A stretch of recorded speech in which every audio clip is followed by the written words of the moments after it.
Hey guys, what's up? Welcome back to our channel. It's Carnage, and today I am here to guide you guys about which non-premium cards are best to equip for players who recently started to play this game. I will also show you my recommended card set for them, but before that let me tell you what is comic card in Marvel Future Fight. Obviously beginners don't know how much valuable this thing is in Marvel Future Fight, so before starting let me tell you this is fully my opinion. You have the right to judge me and can give your own opinion about this topic because I am a human and that's why I am not 100% right all the time. So let's start with a simple question. What is comic card in Marvel Future Fight? So at the beginning they introduced comic cards as comic covers, but in the first anniversary update they changed its name to comic cards. Each equipped comic cards grant stat bonuses to all heroes. Every account can equip total of 5 comic cards to complete the set. Each card has both a ranking, that is the star, and a quality, which is the number. The ranking determines how many bonuses card grants, or 1 per star. The level determines value of the bonus. Comic cards can be upgraded similarly to ISO 8, but the quality of the card is 1 to 7 and it is purely random and changes each time a card is upgraded. So I think now you guys know what is a comic card in Marvel Future Fight. Now the second question on your mind will be which cards are good. The answer is simple, it depends on which stats you want, and the next question will be which stats we have to focus at the beginning. I will say at the beginning you should focus on ignore defense and cooldown duration because these two stats will be very essential for your entire Future Fight career. After that you should focus on increasing attack stats, then critical damage, attack speed, etc. So answering to the question part is over. Now I will tell you guys which cards are good to begin with.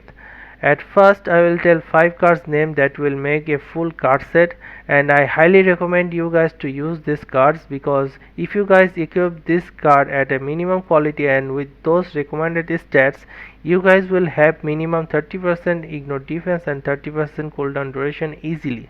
So let's start. At number 1 we have Loki, Agent of ASGARD. Number 17, this is the best non-premium card in the game and everyone gonna be agree with me.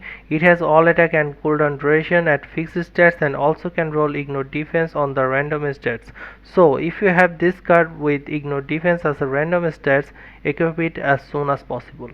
At number 2 we have GROOT. Number 5, it has critical damage and ignore defense as fixed stats, and if you are lucky you can have energy attack, all attack and cooldown duration on the random stats. At number 3 we have Avengers 318. Another pretty good card is this one. It has max HP and ignore defense as fixed stats, and you can have energy attack, all attack, critical damage and cooldown duration on the random stats. So if you are lucky enough to roll all of those stats, you can have a perfect card that can clash with a premium card.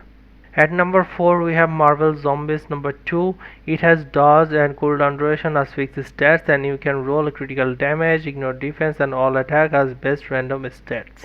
At number 5 we have Star-Lord. Number 2, it has ignore defense and critical rate as fixed stats, and you can roll physical attack, cooldown duration and all attack as random stats. So those are the 5 best cards in the game to begin with, and this is the cards that I recommend also because every new players need ignore defense and cooldown duration along with as much attack stats as possible. So this card set will give the beginners everything to start with full power. Keep it in your mind that you have to roll ignore defense or cooldown duration on your stats, on your random stats, if it is not available at fixed stats. There are other good cards that will be good for you guys also, but I think the time I am gonna tell you to use those cards you will get a premium card, but for the sake of the video here are some honorable mentions. At number 1 we have the Uncanny X-Men. Number 8, this is my favorite non-premium card in the game. It has all attack and dodge as fixed stats, and you can roll energy attack, cooldown duration and ignore defense as random stats. At number 2 we have the Punisher 19. It has ignore defense and attack speed as fixed stats, and you can roll ignore defense, critical damage and all attack as random stats. At number 3 we have Punisher number 60. It has physical attack and max HP as fixed stats, and you can roll cooldown duration, ignore defense, critical damage and all attack as random stats. At last we have X-Force number 24. It has dodge and ignore defense as fixed stats and can roll energy attack, cooldown duration, critical damage and all attack as random stats. So that's the guide I have for you guys, and I think it will help all the beginners to start their engine at full speed. And with that being said, I think my work with this video is done. So what do you guys think of this guide? Let me know in the comment section below. Please like the video if you enjoyed and subscribe my channel for this type of contents, and I will see you soon on the next one. Take care.